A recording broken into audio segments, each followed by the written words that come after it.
비가 내리던 밤, 이 집의 주인은 없었습니다. 대문은 굳게 닫혔지만 부엌 창 너머로는 두 사람의 그림자가 비쳤습니다. 한 사람은 남겨진 집의 안주인이었고 다른 한 사람은 그 안주인의 사위였습니다. 와인잔 두 개가 나란히 놓였고 유리컵 가장자리를 타고 흐른 붉은 빛이 부엌 조명 아래서 은밀하게 번졌습니다. 그날 밤 그들의 대화는 더 이상 가족의 범주 안에 머물지 않았습니다. 그리고 그 첫 마디가 모든 것을 바꾸게 될 줄 아무도 몰랐습니다. 집안은 이상할 정도로 조용했습니다. 주인이 없는 집은 언제나 공기가 다릅니다. 사람의 숨결이 빠져나간 자리는 금세 차가워지고 그 차가움은 벽을 타고 내려와 바닥까지 스며듭니다. 그날 저녁 거실의 시계는 8시를 막 넘기고 있었습니다. 부엌 한쪽 벽에 기대어 서 있던 시어머니 문정이는 스스로에게도 설명하기 힘든 표정을 짓고 있었습니다. 앞치마를 메고 있었지만 그 손끝엔 칼이 아닌 와인 오프너가 들려 있었습니다. 병마개가 빠져나가는 묵직한 소리와 함께 진한 향이 부엌 공기에 번졌습니다. 그때 현관문이 열렸습니다. 젖은 구두 밑창이 복도에 자국을 남기며 다가왔고 거실 조명 아래 모습을 드러낸 건 사위 강민석이었습니다. 그는 넥타이를 반쯤 풀어 헤친 채 지친 얼굴로 부엌 쪽을 바라봤습니다. 아, 계셨군요. 짧은 인사 뒤 그는 부엌 안으로 들어와 와인 향을 맡았습니다. 시어머니는 고개를 살짝 끄덕이며 잔을 하나 더 꺼냈습니다. 이런 밤에는 차보다 이게 나을 것 같아서. 두 잔이 채워지고 와인 표면에 부엌 조명이 길게 비쳤습니다. 대화는 처음엔 평범했습니다. 며느리의 출장 소식, 집안일, 회사 이야기. 하지만 그 모든 말은 오래가지 못했습니다. 잔을 비우는 속도가 예상보다 빨랐습니다. 부엌의 공기가 어느 순간부터 묘하게 변해 있었습니다. 시어머니의 시선이 사위의 넥타이 끝에서 천천히 위로 올라갔습니다.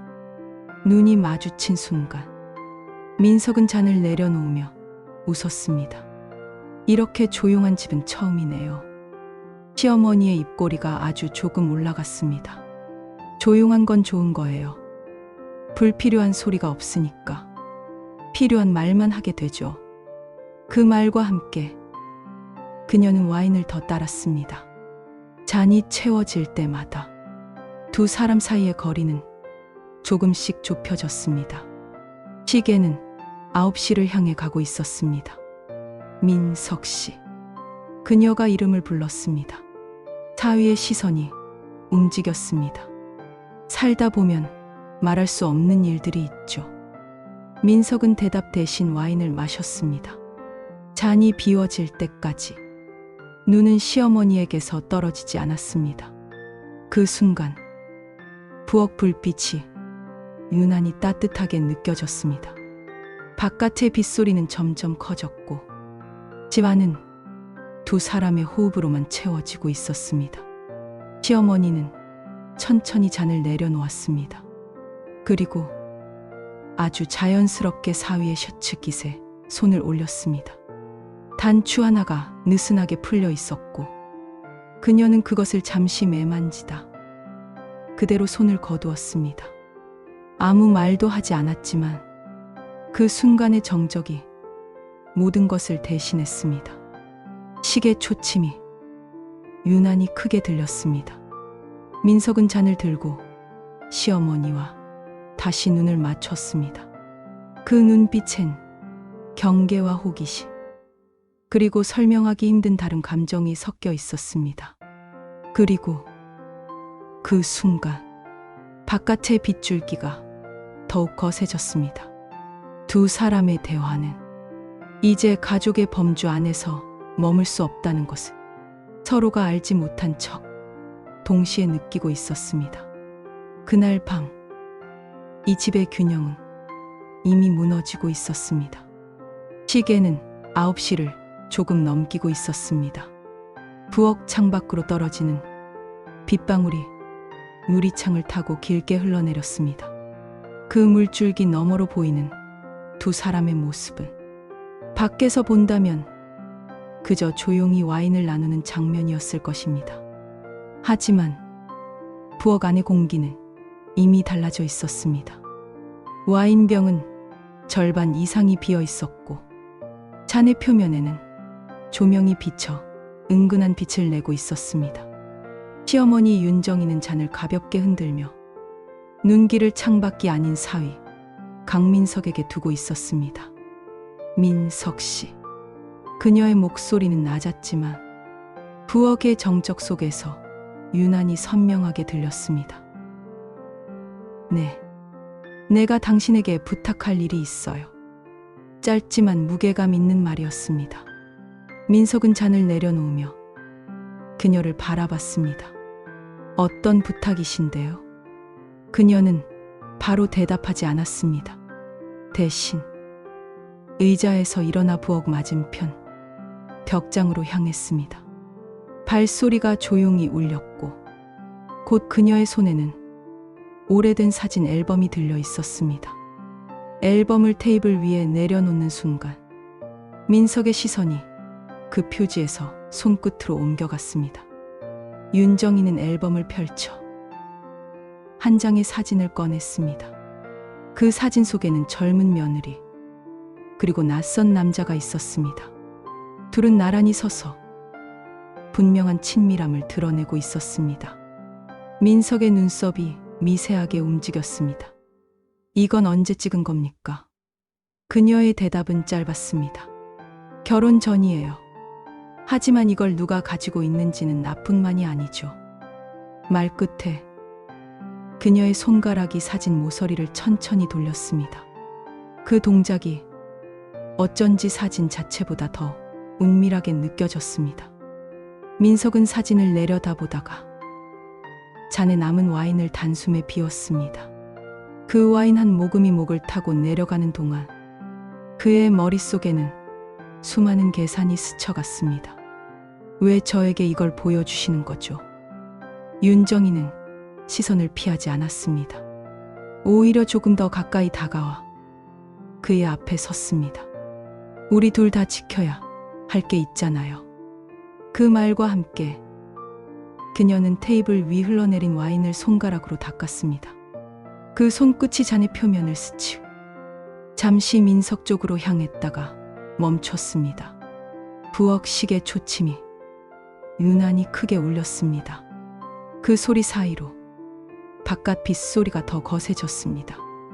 민석은 시선을 떼지 못한 채 잔을 내려놓았습니다. 그리고 그 조용한 순간 속에서 묻지 않아도 되는 질문이 목 끝까지 올라왔습니다. 윤정이 입술이 아주 천천히 움직였습니다. 그 사진 내 손에서만 안전한 건 아니에요. 민석은 그 의미를 알 수 없었습니다. 하지만 그녀의 목소리 속에 담긴 조건의 냄새를 느끼고 있었습니다. 바깥의 빗줄기가 창문을 두드렸습니다. 그 소리와 함께 부엌 안의 긴장감은 더 짙어지고 있었습니다. 그리고 그 순간 부엌 불빛이 순간적으로 깜빡였습니다. 전기가 아닌 공기 자체가 흔들린 듯한 느낌. 두 사람은 동시에 시선을 마주했습니다. 그것은 더 이상 가족끼리의 시선이 아니었습니다. 시계는 10시를 향해 가고 있었습니다. 부엌 공기는 식지 않았습니다. 오히려 와인 향과 함께 알 수 없는 긴장감이 짙게 내려앉아 있었습니다. 사진은 여전히 테이블 위에 놓여 있었습니다. 빗방울이 창문을 두드릴 때마다 그 사진 속 인물들이 깜빡이는 부엌 불빛 아래에서 마치 살아있는 듯 보였습니다. 윤정이의 시선은 사진이 아니라 민석의 표정 위에 머물러 있었습니다. 그 눈빛은 시험하듯 혹은 재촉하듯 조용히 그를 파고들었습니다. 민석은 사진에서 시선을 떼지 못했습니다. 하지만 머릿속은 빠르게 움직이고 있었습니다. 그 사진이 세상 밖으로 나가면 어떤 일이 벌어질지, 그리고 그걸 막기 위해 자신이 무엇을 해야 하는지. 어머니, 이걸로 뭘 원하십니까? 그의 목소리는 낮았지만 그 속에는 분명히 경계와 호기심이 섞여 있었습니다. 윤정이는 미소를 지었습니다. 내가 원하는 건 간단해요. 서로 도와주는 거죠. 도와준다. 그 단어는 부엌 안에서 묘하게 울렸습니다. 그녀는 의자에 앉지 않고 천천히 테이블 끝까지 걸어와 민석의 옆에 섰습니다. 와인잔을 집어들더니 잔가지를 잡은 손가락이 의도적으로 그의 손등을 스쳤습니다. 순간적인 접촉이었지만 부엌의 정적 속에서 그 미묘한 감촉은 더 크게 느껴졌습니다. 민석은 숨을 고르며 시선을 앞으로 돌렸습니다. 그러나 그의 의식은 이미 사진과 그녀의 말 사이에서 흔들리고 있었습니다. 윤정이는 와인을 한 모금 마신 뒤 아주 조용히 말했다. 그 사진 다른 사람 손에 들어가면 며느리뿐 아니라 당신도 무사하지 못할 거예요. 민석의 손가락이 무의식적으로 주먹을 쥐었습니다. 잔이 살짝 흔들렸고 와인 표면에 잔물결이 퍼졌습니다. 부엌 시계가 10시를 알렸습니다. 초침이 다시 움직이기 시작하자 윤정이는 마치 결정을 내린 듯 앨범을 닫았습니다. 오늘 얘기는 여기까지. 하지만 우리가 함께 할 일은 이제 시작이에요. 그녀의 목소리에는 단정함과 유혹이 동시에 묻어 있었습니다. 민석은 아무 대답도 하지 않았습니다. 대신 사진을 다시 봉투에 넣는 그녀의 손을 오래 바라봤습니다. 부엌 불빛이 또 한 번 흔들렸습니다. 이번에는 바람 때문이 아니었습니다. 창밖에 누군가가 서 있었습니다. 빗물에 젖은 유리창 너머 흐릿한 그림자가 부엌 안을 바라보고 있었습니다. 윤정이는 그 기척을 느끼고도 표정을 바꾸지 않았습니다. 대신 와인잔을 들고 민석에게 잔을 부딪혔습니다. 우리 잘 해봐요. 잔이 맞부딪히는 소리가 빗소리와 섞였습니다. 그리고 그 순간 창밖의 그림자는 조용히 사라졌습니다. 하지만 이미 너무 늦었습니다. 누군가는 방금 전의 장면을 모두 보고 있었습니다. 잔이 부딪히는 소리가 잦아들고 부엌은 다시 조용해졌습니다. 빗방울이 창문을 때리는 소리만이 일정하게 울리고 있었습니다. 하지만 민석은 마음이 조용하지 않았습니다. 창밖의 그림자가 누구였는지, 그가 얼마나 무엇을 봤는지 알 수 없었습니다.